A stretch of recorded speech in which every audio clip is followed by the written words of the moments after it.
Welcome to target 100 in government jobs. আমাদের target 100 in government jobs এর পক্ষ থেকে তোমাদের সকলকে জানাই স্বাগতম। আশা করি তোমরা প্রত্যেকে ভালো আছো এবং নিজেদের প্রিপারেশন খুব ভালোভাবে নিচ্ছ। তো আজকে যেটা মেইনলি যে চ্যাপ্টার নিয়ে আজকে আমরা আলোচনা করব, সেই চ্যাপ্টারটার নাম হচ্ছে ভারতের ভূপ্রকৃতি। জিওগ্রাফির একটা মোস্ট ইম্পর্টেন্ট চ্যাপ্টার, ভারতের ভূপ্রকৃতি। এই ভারতের ভূপ্রকৃতি পড়তে গিয়ে আমরা এর সমস্ত কনসেপ্ট আজকে ক্লিয়ার করব। এর মধ্যে আর কি রয়েছে, যা যাবতীয় খুঁটিনাটি প্রশ্ন এই ডেসক্রিপটিভের মধ্যে আজকে ক্লিয়ার করা হবে। তো ক্লাসটা তোমরা মিস করো না, কারণ জিওগ্রাফির খুব ভাইটাল টপিক নিয়ে আজকে আলোচনা করা হবে। ঠিক আছে, তোমরা প্রত্যেকে ক্লাসটা দেখো এবং বন্ধুদের মাঝে শেয়ার করো, যাতে প্রত্যেকে এটা দেখার সুযোগ পায়। ঠিক আছে, কারণ তোমাদের তোমাদের জন্য আমরা এত কষ্ট করে তোমাদের জন্য ভিডিও আমরা কাঁদছি এবং আমরা নিজেরা এত পরিশ্রম করছি। তা আমি চাইবো আমার সাথে তোমরাও পড়ো এবং নিজেদের প্রিপারেশনটাকে আরো ভালোভাবে নাও এবং আমার সাথে তোমরা আরো বেশি কি ভূগোল সম্পর্কে আরো বেশি জানো। চলো আজকে বেশি কথা না বলে ক্লাসটা শুরু করা যাক। দেখো, ভারতের ভূপ্রকৃতি পড়তে গেলে আমাদের মেনলি যেটা জানতে হবে সেটা হচ্ছে আমাদের যে ভারতের মধ্যে কি রয়েছে, যে হিমালয় যেটা মেন যেটা রয়েছে হিমালয় পর্বত, তার অবস্থান সম্পর্কে জানতে হবে, তার বহির্বিভাগ এবং ভারতের যারা আরো খুঁটিনাটি যারা রয়েছে, হিমালয় কোথায় কি বিস্তৃত রয়েছে, কোন উপত্যকা রয়েছে, কোন গিরিপথ রয়েছে, এই সমস্ত সম্পর্কে আমরা আজকে জানবো। তোমরা পিডিএফটা লক্ষ্য করলেই দেখতে পাবে। দেখো, ফার্স্ট পেজটা দেখো, আমার সাথে সাথে তোমরাও নোট ডাউন করো। ভারতের ভূপ্রাকৃতিক বিভাগ। দেখো, ভারতকে ভারতের গঠন বৈশিষ্ট্য বিচার করে ভারতকে 7টি প্রধান প্রাকৃতিক অঞ্চলে ভাগ করা যায়। ঠিক আছে, ভারতকে গঠনের বৈশিষ্ট্য এবং বিচার করে ভারতকে কি 7টি প্রধান অঞ্চলে ভাগ করা যায়। যথা, অর্থাৎ তাদের নামগুলো সম্পর্কে আমরা জানবো। কি দেখো, উত্তরের পার্বত্য অঞ্চল, ভারতের মরুভূমি, দাক্ষিণাত্যের মালভূমি অঞ্চল, মধ্য ও পূর্ব ভারতের উচ্চভূমি, উত্তরের সমভূমি অঞ্চল, উপকূল ভাগের সমভূমি অঞ্চল এবং কি রয়েছে ভারতীয় দ্বীপপুঞ্জ। বোঝা গেল? তাহলে ভারতের ভূপ্রাকৃতিক ভাগ হিসাবে ভারতকে আমরা মেন 7টি ভাগে ভাগ করতে পারি। বোঝা গেল? কি কি আমরা দেখলাম? ঠিক আছে, উত্তরে পার্বত্য অঞ্চল, ভারতের মরুভূমি অঞ্চল, দাক্ষিণাত্যের মালভূমি অঞ্চল, মধ্য এবং পূর্ব ভারতের উচ্চভূমি, আর কি রয়েছে উত্তরের সমভূমি, আর কি রয়েছে উপকূল ভাগের সমভূমি এবং ভারতীয় দ্বীপপুঞ্জ। এই 7টি প্রধান ভাগে আমরা ভারতীয় ভূপ্রকৃতিকে ভাগ করতে পারি। তোমরা এই ভারতীয় ভূপ্রকৃতি পড়তে গিয়ে তোমরা সমস্ত গিরিপথ সম্পর্কেও জানবে। ঠিক আছে, তোমরা ফার্স্ট পয়েন্ট করো যে উত্তরের পার্বত্য অঞ্চল। ফার্স্ট পয়েন্ট করো উত্তরের পার্বত্য অঞ্চল।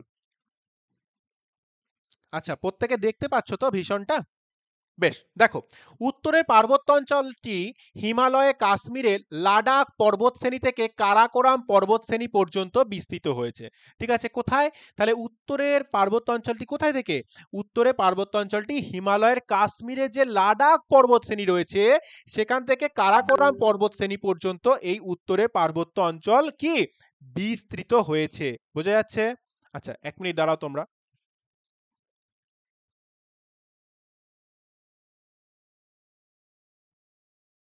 বেশ, আমার কথা শুনতে পাচ্ছ প্রত্যেকেই?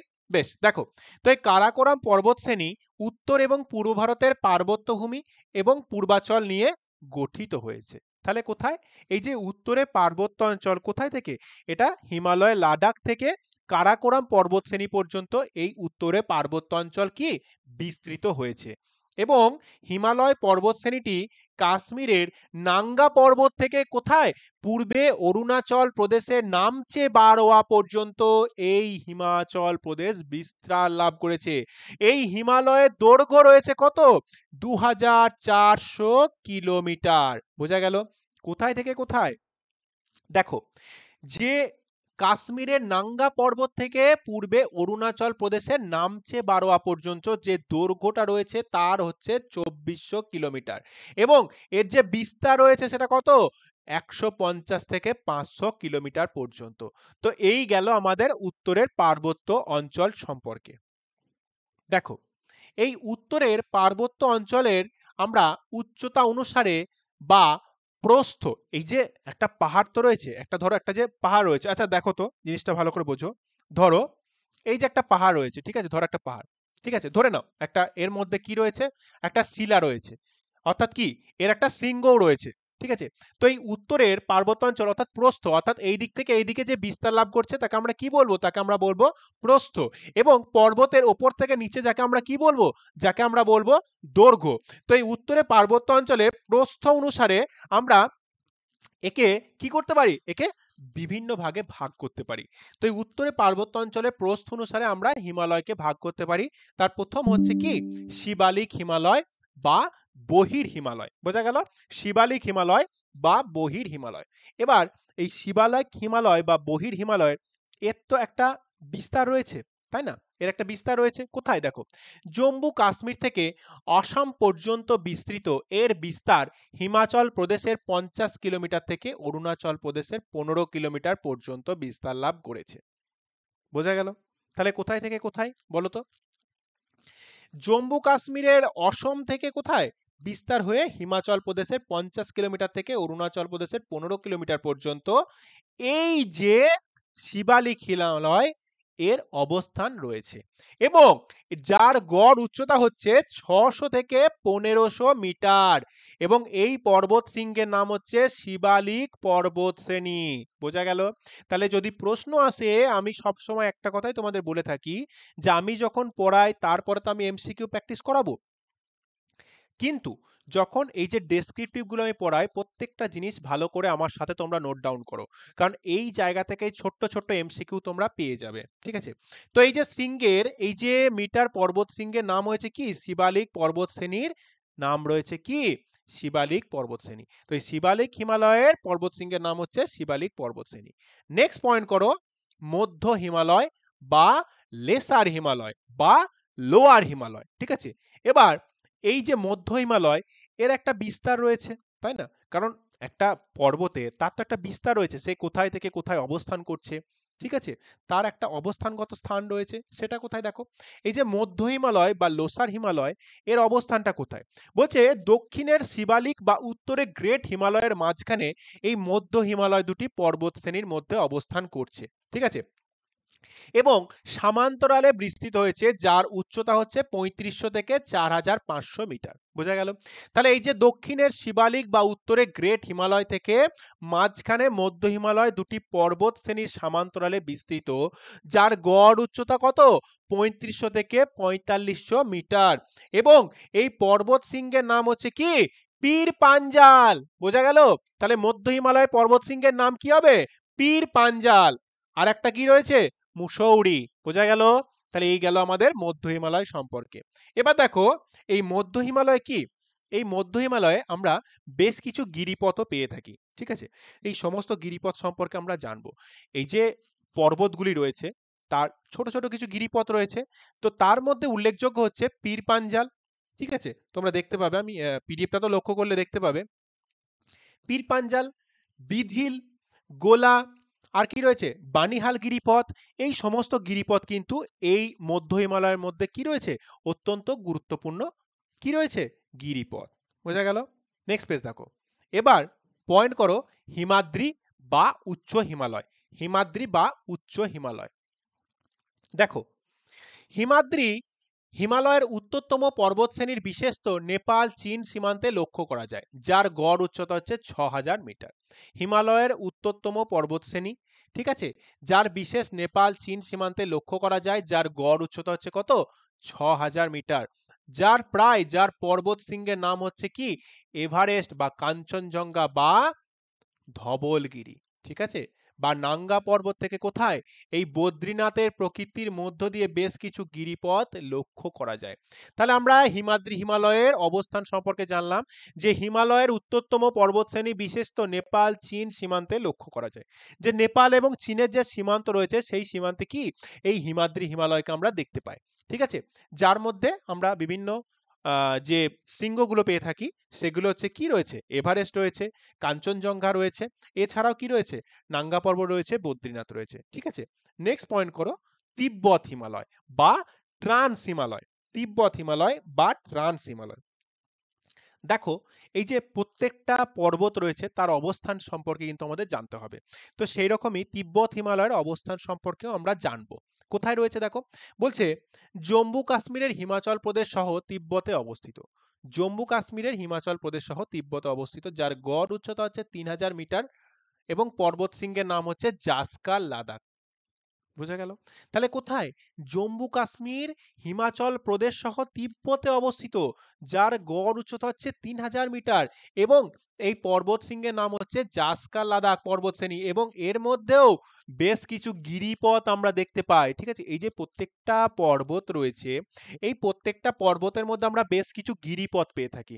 তো সেই রকমই এই তিব্বত হিমালয় ক্ষেত্র আমরা বেশ কিছু গিরিপথ পেয়ে থাকি, যার নামগুলো কি দেখো, কারাকোরাম, জজিলা, বুন্দেল, পীর প্রভৃতি গিরিপথ দেখতে পাওয়া যায়।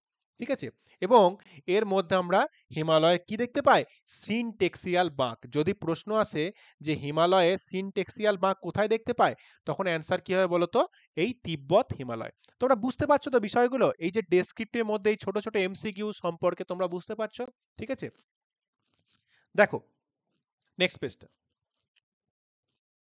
পূর্ব পশ্চিমে হিমালয়ে যে সাধারণ বিস্তার তা একেবারে পূর্ব এবং পশ্চিমাংশে যেন হঠাৎ শেষ হয়ে গিয়ে কি দক্ষিণের অভিমুখে সূচালো বাঁক সৃষ্টি করছে।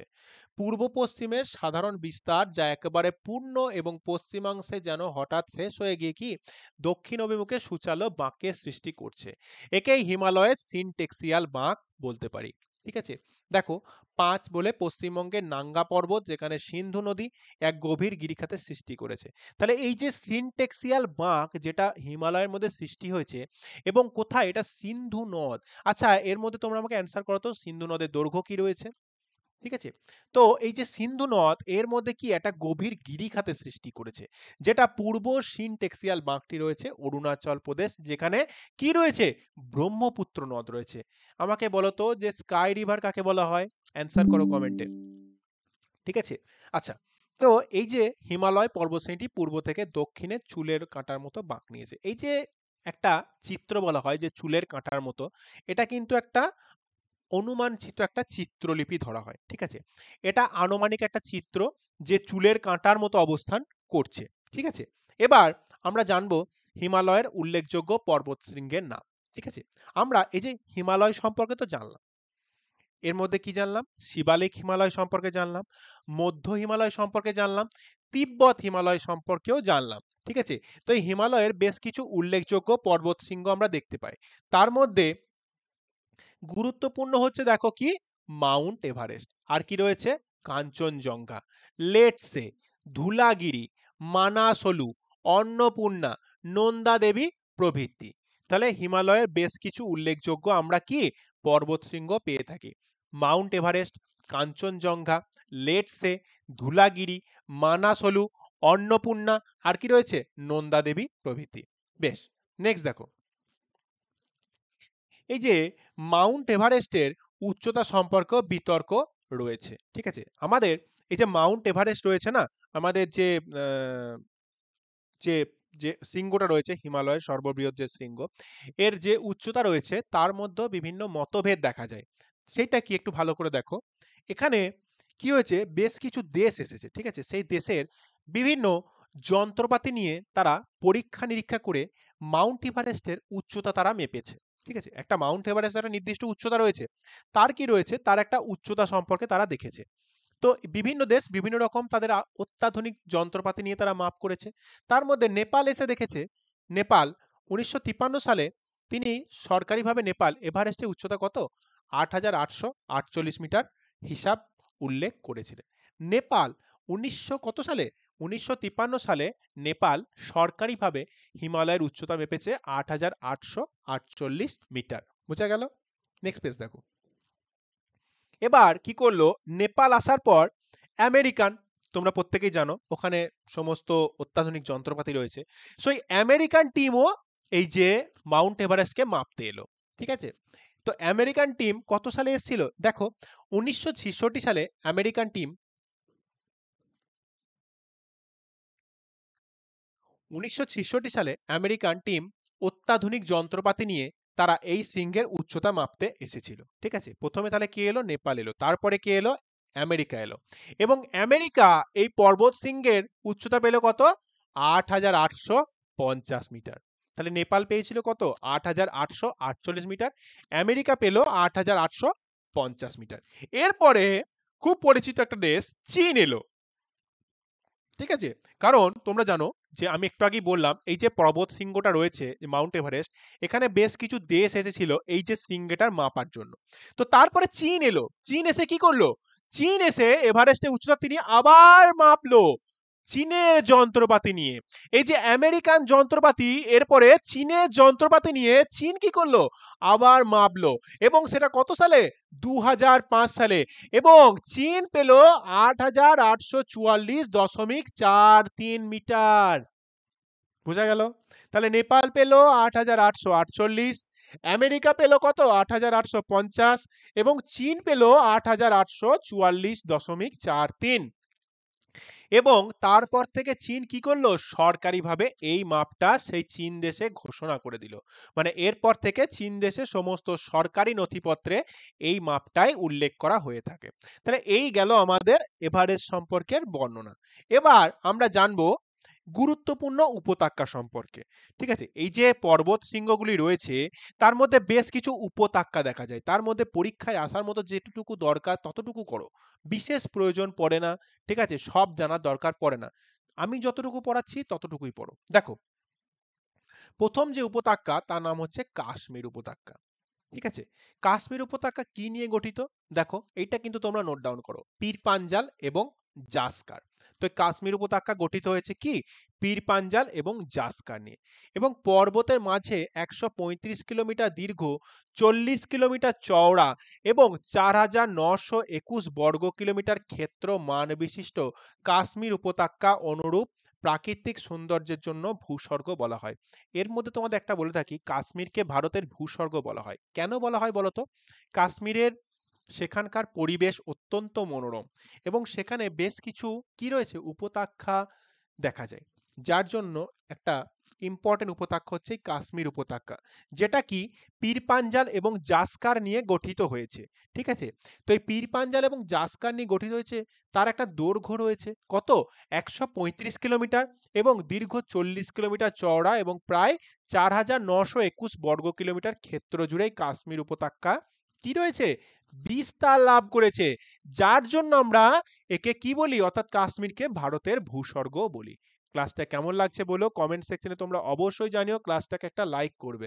ঠিক আছে, নেক্সট দেখো, কারেওয়া। কারেওয়া এটা কোথায়? পরবর্তীকালে নদী এবং হিমবাহের মিলিত সঞ্চয় কার্যের ফলে হ্রদ ভরাট হয়ে উঁচু মঞ্চের ন্যায় যে সমভূমি গঠন করছে তাকে আমরা কি? কারেওয়া বলবো। এবং এই ভূমিরূপের মধ্য দিয়ে ঝিলাম নদী প্রবাহিত হয়েছে। এটা ঝিলাম হবে। ঠিক আছে, তো এই কারেওয়া কোথায় রয়েছে? এটা কোথায় দেখো, যে নদী এবং হিমবাহে, এই যে নদী এবং হিমবাহ, এই যে প্রত্যেকটা নদী এবং হিমবাহ, এতে একটা মিলন ক্ষেত্র রয়েছে। যে ধরো একটা জিনিস, কোনো নদী, দুটো নদী তো এক জায়গায় এসে মিলেছে, সেরকম নদী এবং হিমবাহ এক জায়গায় এসে মিলেছে এবং এই মিলিত হওয়ার ফলে কি হয়েছে? যে উঁচু মঞ্চের ন্যায় যে সমভূমি গঠন করেছে, উঁচু মঞ্চের ন্যায় যে সমভূমি গঠন করেছে, যাকে আমরা কারেওয়া বলবো। এবং এই ভূমিরূপের মধ্য দিয়ে কি মোস্ট ইম্পর্টেন্ট নদী ঝিলাম নদী প্রবাহিত হয়েছে। বুঝতে পারছো প্রত্যেকে? দেখো নেক্সট পেজটা, আমরা নেক্সট জানবো কাংড়া উপত্যকা সম্পর্কে। কাংড়া উপত্যকা কোথায় অবস্থান? দেখো, অবস্থান হচ্ছে হিমাচল প্রদেশের এই উপত্যকা অবস্থিত হয়েছে এবং ধওলাধর পর্বতশ্রেণীর পাদদেশে দক্ষিণে পিপাসা নদী পর্যন্ত বিস্তৃত। তাহলে এই যে উপত্যকাগুলি রয়েছে এগুলো সমস্ত কিন্তু এক একটা পর্বত শ্রেণী থেকে উৎপত্তি হয়েছে এবং এই উপত্যকাগুলিরও একটা বিস্তার লাভ করেছে। সেরকমই এই কাংড়া উপত্যকারও একটা বিস্তার রয়েছে। কোথায় রয়েছে? দেখো, হিমাচল প্রদেশে এই উপত্যকা অবস্থান রয়েছে এবং এটি ধওলাধর পর্বতশ্রেণীর পাদদেশে দক্ষিণে পিপাসা নদী পর্যন্ত এই উপত্যকা বিস্তার লাভ করেছে। বোঝা গেল? নেক্সট পয়েন্ট করো, কুলু উপত্যকা, এই সমস্ত উপত্যকা কিন্তু পরীক্ষায় আসার মতো এর অবস্থান কিন্তু চাইবে, এবং কার কার সংযোগে গঠিত হয়েছে এইগুলো কিন্তু পরীক্ষায় আসার মতো। আমি তোমাদের আগেও বলেছি, এখনো বলছি, যে আমি পড়ানোর মাঝে ডেসক্রিপটিভের মাঝে কিন্তু এমসিকিউ গুলোকেও তোমাদের বুঝিয়ে দিই। এই ছোট্ট ছোট জিনিসগুলো তোমরা নোট ডাউন করো। যদি তোমরা এই নোট ডাউন গুলো না করো, পরবর্তীকালে তোমাদের কিন্তু অনেক সমস্যায় পড়তে হবে। ঠিক আছে, দেখো, এই যে কুলু উপত্যকা রয়েছে, এই কুলু উপত্যকা কোথায়? হিমালয় প্রদেশের অপর একটি বিখ্যাত উপত্যকা হচ্ছে এই কুলু উপত্যকা। ঠিক আছে, এই কুলু উপত্যকা ইরাবতীর উচ্চ পতাকা বা তির্যক উপত্যকা। বলা হলো কুলু উপত্যকা কোথায়? ইরাবতী নদীর তীরে অবস্থান করছে। বোঝা গেল? তাহলে এই গেল কুলু উপত্যকা সম্পর্কে। নেক্সট দেখো, ভারতের, আমরা তো উপত্যকা সম্পর্কে পড়লাম। ঠিক আছে, ভারতের এই যে পর্বতশ্রেণী রয়েছে, হিমালয় পর্বতশ্রেণী, এর বিভিন্ন উপত্যকা সম্পর্কে আমরা জানলাম।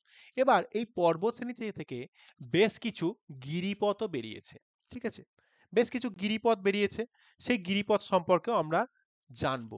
একটা কথা বলে থাকি, পরীক্ষায় তোমরা এখানে কেউ পিএইচডি করতে আসোনি, আমি আগেও বলেছি এখনো বলছি, পরীক্ষায় তোমরা নাম্বার পেতে এসেছো। এবং আমি যখন তোমাদের বলেছি যে জিকেটা আমি তোমাদের গ্যারেন্টি দিচ্ছি, তো এর বাইরে তোমাদের আসার আর কোনো কিছু পড়বে না। এবং আমার যে সাজেশন, অর্থাৎ আমি যেটুকু পড়াচ্ছি, এর বাইরেও তোমাদের কিছু পড়ার দরকার পড়বে বলে আমি মনে করছি না। তো তোমরা আমার সাজেশন ভিত্তিক পড়ো।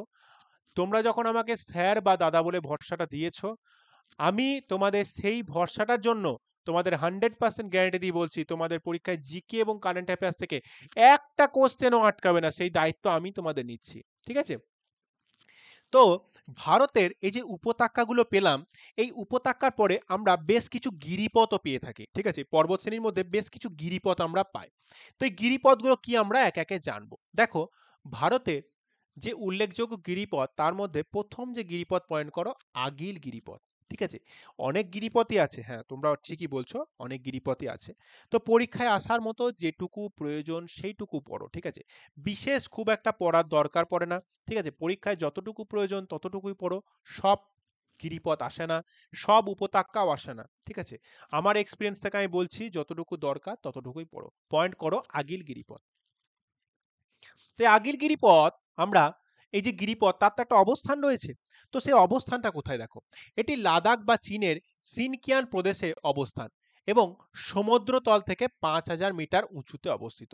তাহলে এই যে আগিল গিরিপথ, এর অবস্থানটা কোথায় দেখো, লাদাখ বা চীনের সিনকিয়ান প্রদেশে অবস্থান করছে, এবং সমুদ্রতল থেকে এটা কত, 5000 কিলোমিটার উঁচুতে অবস্থান করছে। কি, এই আগিল গিরিপথ। এবার নেক্সট পয়েন্ট করো কারাকোরাম। কারাকোরাম অবস্থান দেখো, জম্মু কাশ্মীর ইন্দো চায়না বর্ডারের অবস্থিত। বোঝা গেল, জম্মু কাশ্মীরের ইন্দো চায়না বর্ডারে এই কারাকোরাম গিরিপথ অবস্থিত। নেক্সট পয়েন্ট করো খড়দুংলা বা খারদুংলা।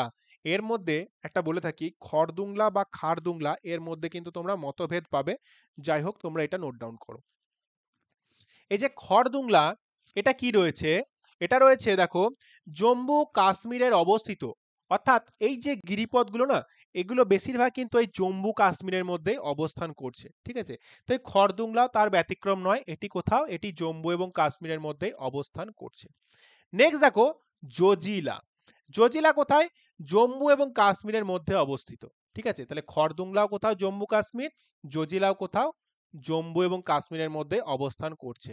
নেক্সট হচ্ছে বানিহাল পাস।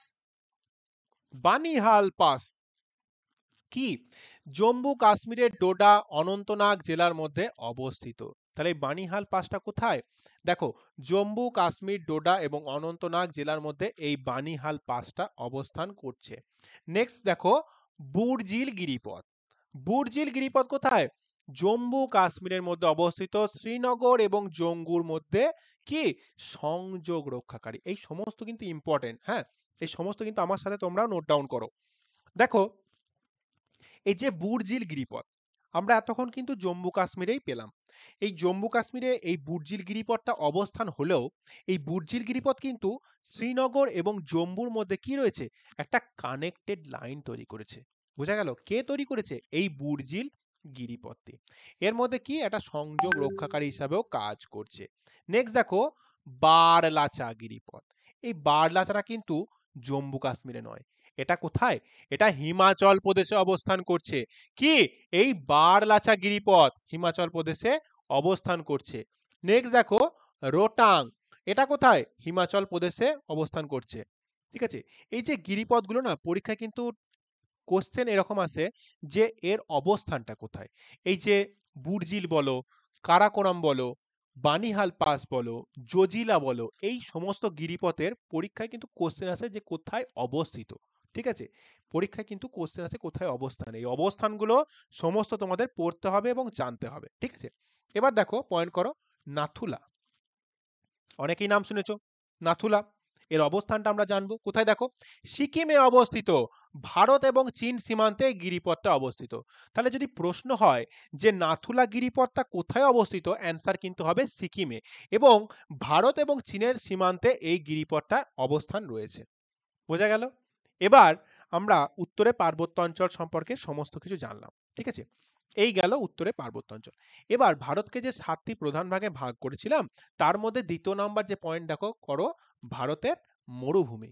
ঠিক আছে, দ্বিতীয় নাম্বার পয়েন্ট করো ভারতের মরুভূমি। ক্লাসটাকে লাইক করো, বন্ধুদের মাঝে শেয়ার করো। ঠিক আছে, কারণ তোমাদের জন্য এত আমরা কষ্ট করে তোমাদের জন্য ফ্রি অফ কস্টে তোমাদের জন্য আনছি। ঠিক আছে, তো আমি তোমাদের কাছে একটা কমেন্ট তো অবশ্যই চাইবো, ক্লাসটাকে লাইক চাইবো। ঠিক আছে, পয়েন্ট করো ভারতের মরুভূমি। হয়েছে প্রত্যেকের?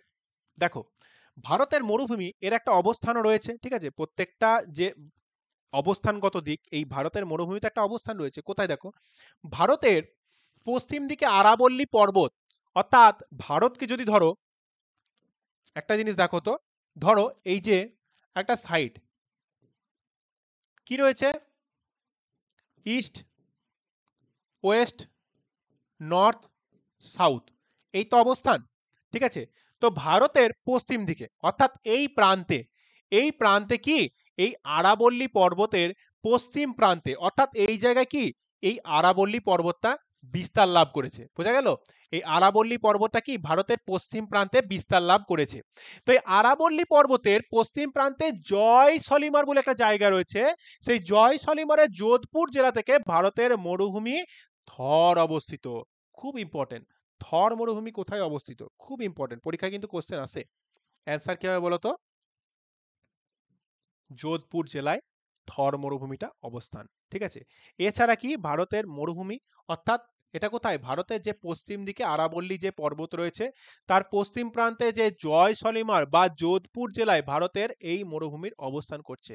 এর মধ্যে একটা নদী রয়েছে খুব ইম্পর্টেন্ট, দেখো লুনি নদী এখানকার প্রধান নদী। এই লুনিকে এখানকার প্রধান নদী হিসেবে ধরা হয়। ঠিক আছে, এছাড়া সম্বর বা মরু অঞ্চলের বৃহত্তম লবণাক্ত হ্রদও দেখা যায়। এছাড়া কি দেখা যায়? অবনমিত নিচু ভূমিকে ধান এবং চলমান বালিয়াড়িকে ধ্রিয়ান বলে। পরীক্ষায় কিন্তু কোশ্চেন আসে ধ্রিয়ান বলতে কি বোঝো, বা কি ধান বলতে কি বোঝো। তো এই যে সম্বর বা মরু অঞ্চলে বৃহত্তম লবণাক্ত হ্রদ বলা হতে পারে, এবং অবনমিত নিচু ভূমিকে ধান এবং চলমান বালিয়াড়িকে আমরা কি ধ্রিয়ান বলবো। এবং মরু শব্দের অর্থ কিন্তু মৃত, এটা কিন্তু পরীক্ষাতেও একটা প্রিভিয়াস ইয়ারেও এসেছে যে মরু শব্দের অর্থ কি, এটা কিন্তু মাথায় রাখবে যে মরু শব্দের অর্থ হলো মৃত। ঠিক আছে, দেখো এই যে থর মরুভূমি রয়েছে, আমরা তো এতক্ষণ জানলাম ভারতের মরুভূমি, তাহলে পশ্চিম প্রান্তে ভারতের মরুভূমি সম্পর্কে জানলাম। তো পশ্চিম প্রান্তে যে মরুভূমি রয়েছে অর্থাৎ থর মরুভূমি রয়েছে, এই থর মরুভূমির পূর্ব দিকে আরাবল্লী পর্বত পর্যন্ত প্রায় উচ্চ সমভূমি রাজস্থানকে কি বাগান নামে পরিচিত। বোঝা গেল? তাহলে এই যে প্রাচীন যে উচ্চ সমভূমি, যাকে রাজস্থান বাগান নামে পরিচিত দেখতে পায়। বোঝা গেল? এই গেল ভারতের মরুভূমি। 3 নাম্বার পয়েন্ট করো দাক্ষিণাত্যের মালভূমি অঞ্চল। ঠিক আছে, পয়েন্ট করো দাক্ষিণাত্যের মালভূমি অঞ্চল, এর অবস্থান সম্পর্কে আমরা জানবো। দেখো পশ্চিম ঘাট পর্বত পশ্চিমে ঢাল আরব সাগরের দিক থেকে খুবই খাড়া হলেও মৃদু প্রকৃতির। বোঝা গেছে? অর্থাৎ আমি একটু আগে বললাম যে এই যে ভারতের যে পর্বত শ্রেণীগুলি রয়েছে আরাবল্লী পর্বত, সেই রকমই পশ্চিমঘাট পর্বতেও পশ্চিমের ঢাল থেকে আরব সাগরের দিক থেকে খুবই খাড়া হলেও, অর্থাৎ উচ্চতা দিক থেকে খুব বেশি হলেও এটা কিন্তু মৃদু প্রকৃতির। এবং পশ্চিমঘাট পর্বতের সর্বোচ্চ শৃঙ্গের নাম হলো আনাইমুদি। ঠিক আছে, পরীক্ষা কিন্তু খুব আসে কোশ্চেনটা। ধরো একটা জিনিস বোঝো, একটা জিনিস ভালো করে বোঝো তো,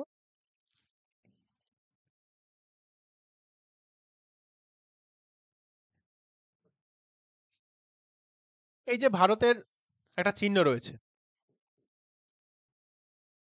ইস্ট ওয়েস্ট নর্থ সাউথ, ঠিক আছে? তো এই দাক্ষিণাত্য মালভূমি কোথায়? এটা কি রয়েছে? পশ্চিমঘাট, অর্থাৎ পশ্চিমঘাট ধরো এখানে যে পাহাড়টা রয়েছে তার পশ্চিমে ঢাল বরাবর কি খুব খাড়া হলেও, অর্থাৎ এই উচ্চতা হলেও খুব মৃদু প্রকৃতির, বোঝা যাচ্ছে? এর উচ্চতাটা খাড়া কিন্তু অর্থাৎ লম্বায় এর দৈর্ঘ্যটা বেশি, কিন্তু কি মৃদু প্রকৃতির। তো এই পশ্চিমঘাটের শৃঙ্গ রয়েছে, পরীক্ষা কিন্তু আসে পশ্চিমঘাটের পর্বত শৃঙ্গের নাম কি? পরীক্ষা কিন্তু মোস্ট ইম্পর্টেন্ট অ্যান্সার কিন্তু হবে আনাইমুদি, বোঝা গেল? পরীক্ষা কিন্তু কোশ্চেন আসে পশ্চিমঘাট পর্বতের সর্বোচ্চ শৃঙ্গের নাম কি? অ্যান্সার কি হয় বলতো? আনাইমুদি। এবং কোশ্চেন আসে পূর্বঘাট পর্বতের সর্বোচ্চ শৃঙ্গের নাম আরমাকুন্ডা বা আরমাকোডা। পরীক্ষায় কোশ্চেন থাকে এগুলো, এগুলো বোঝার চেষ্টা করো। তোমাদের মধ্যে বিভিন্ন বই রয়েছে, বিভিন্ন সোর্স রয়েছে, তার মধ্যে মতভেদ রয়েছে। কোনো জায়গায় আরমাকুন্ডা পাবে, কোনো জায়গায় আরমাকোডা পাবে, অ্যান্সার কিন্তু একটাই তোমাদের দেবে, ঠিক আছে? আর একটা কোশ্চেন রয়েছে, পশ্চিমঘাটের পাশেই রয়েছে একটা মোস্ট ইম্পর্টেন্ট পর্বত, সাতপুরা পর্বত। পশ্চিমঘাট পর্বেই অবস্থান রয়েছে সাতপুরা, এটি কিন্তু একটি স্তূপ পর্বত, বোঝা গেল? তাহলে যদি কোশ্চেন আসে যেটি স্তূপ পর্বতে উদাহরণ দাও, অ্যান্সার কি হবে বলতো? সাতপুরা পর্বত, বোঝা যাচ্ছে তো? প্রত্যেকে বুঝতে পারছো? বেশ, দেখো এই সাতপুরা পর্বতের একটা শৃঙ্গ রয়েছে, এই সাতপুরা পর্বতের সর্বোচ্চ শৃঙ্গের নাম কি? ধূপগড়, বোঝা গেল? তাহলে আমরা এতক্ষণ কি জানলাম? ভারতের যে পর্বত শ্রেণী রয়েছে, এই পর্বত শ্রেণীর মধ্যে পর্বত শৃঙ্গের নাম সম্পর্কে আমরা জানলাম। তো এই সাতপুরা পর্বত সম্পর্কে আমরা জানলাম, সাতপুরা পর্বতের সর্বোচ্চ শৃঙ্গের নাম হলো ধূপগড়। নেক্সট পেজ দেখো, 4 নম্বর পয়েন্ট, পূর্ব মধ্য পূর্ব ভারতের উচ্চভূমি। এতক্ষণ আমরা মরুভূমি সম্পর্কে পড়লাম, এবার উচ্চভূমি সম্পর্কে তো আমাদের জানতে হবে। কারণ দেখো ভারতের আমরা সমস্ত ভূপ্রাকৃতিক দিকটাই নিচ্ছি, তো ভারতের ভূপ্রাকৃতিক দিক নিতে গেলে আমার ভারতকে সমস্তটাই আমাদের জানতে হবে। তো সেই রকমই ভারতের মধ্য এবং পূর্ব ভারতের উচ্চভূমি সম্পর্কে আমরা জানবো। দেখো জিনিসটা ভালো করে বোঝো, একটু ভালো করে বোঝো তো। আরাবল্লী পর্বতশ্রেণী, আরাবল্লী পর্বতশ্রেণী তো একটা দিকে বিস্তার লাভ করেছে, আবার পশ্চিমঘাট পর্বতও একদিকে বিস্তার লাভ করেছে, পূর্বঘাটও এক জায়গায় অবস্থান, সাতপুরা পর্বতের এক জায়গায় অবস্থান। সেই রকমই এই আরাবল্লী পর্বতশ্রেণী দিল্লি থেকে গুজরাটের পালানপুর একটা জায়গা রয়েছে, কোথায়? দিল্লি থেকে গুজরাটের পালানপুরে উত্তর পূর্ব থেকে দক্ষিণে পশ্চিমে 800 কিলোমিটার জুড়ে বিস্তৃত হয়েছে, বোঝা গেল? তাহলে কোথায় থেকে কোথায় যদি বলা হয় মধ্য পূর্ব উচ্চভূমি, সেটা কোথায়? যেটা দিল্লি থেকে গুজরাটের পালানপুরে উত্তর পূর্ব থেকে দক্ষিণ পশ্চিমে 800 কিলোমিটার জুড়ে বিস্তৃত একটি পৃথিবীর প্রাচীনতম ভঙ্গিল পর্বত। পরীক্ষায় খুব কোশ্চেন আসে, পৃথিবীর প্রাচীনতম ভঙ্গিল পর্বতের নাম কি? অ্যান্সার কি হয় বলতো? আরাবল্লী পর্বত। এবং এটি ভারতের প্রাচীনতম পর্বত, এই পর্বতের সর্বোচ্চ শৃঙ্গের নাম হলো কি? গুরু শিখর। তাহলে আরাবল্লী পর্বতের আমরা অবস্থান সম্পর্কে পেলাম। পরীক্ষায় আসার মতো কোশ্চেন, আরাবল্লী পর্বতের সর্বোচ্চ শৃঙ্গ, আরাবল্লী পর্বতে যদি বলা হয় সর্বোচ্চ শৃঙ্গের নাম, অ্যান্সার হবে কি? গুরু শিখর, বোঝা গেল? নেক্সট দেখো, উত্তরের সমভূমি অঞ্চল। এবার জানবো উত্তরের সমভূমি। দেখো এই যে ভারতের মধ্যে তো এই যে বিস্তার লাভ করেছে, এর মধ্যে সমভূমি অঞ্চল তো রয়েছে। তো সেই সমভূমি অঞ্চলে দেখো বেশ কিছু জায়গায় প্রাচীন বালি দ্বারা গঠিত হয়েছে। এই সমভূমির বেশ সব জায়গায় প্রাচীন বালি দ্বারা গঠিত হয়েছে, তাদেরকে ভাঙর বলে। এবং উচ্চ গাঙ্গেয় সমভূমি এবং সিন্ধু অববাহিকা অঞ্চলকে ভাঙর দেখা যায়, বোঝা গেল? তাহলে উচ্চ গাঙ্গেয় সমভূমি অঞ্চলে কি এই ভাঙর দেখা যায়, এবং সিন্ধু অববাহিকা অঞ্চলের মধ্য দিয়ে এই ভাঙরটা দেখা যায়।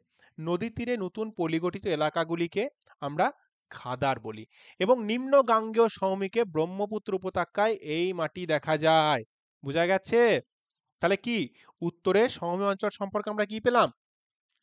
যে বেশ কয়েকটি প্রাচীন বালি দ্বারা গঠিত এবং উচ্চ গাঙ্গেয় সমভূমি সিন্ধু অববাহিকায় অঞ্চলে ভাঙর দেখা যায় এবং নদী তীরে নতুন পলিগঠিত এলাকাগুলিকে আমরা কি খাদার বলি এবং নিম্ন গাঙ্গেয় সমভূমিকে আমরা ব্রহ্মপুত্র উপত্যকায় এই মাটিগুলো দেখা যায়। বোঝা যাচ্ছে তো?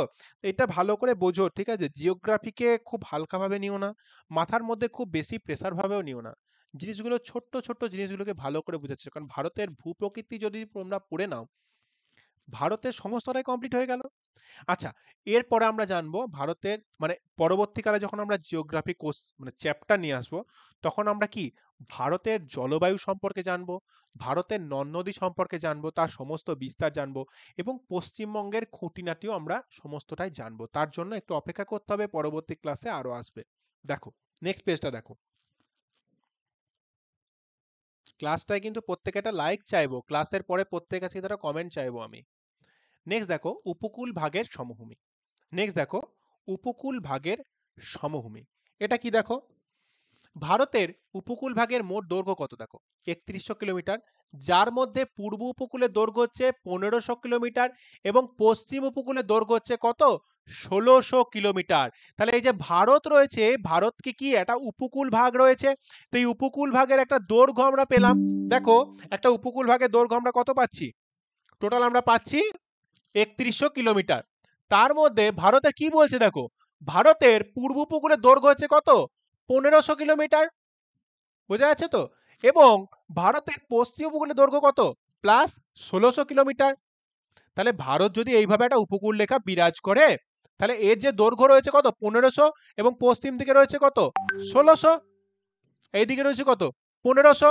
বুঝতে পারছো? তাহলে এই দুই রেখাকে আমরা সংযোগ করে কত পাবো, ৩১০০ কিলোমিটার। বুঝতে পারছো প্রত্যেকে? তো এই ৩১০০ কিলোমিটার জুড়ে কি ভারতের উপকূল ভাগ বিস্তার লাভ করেছে। বুঝতে পারছো প্রত্যেকে? বেশ, দেখো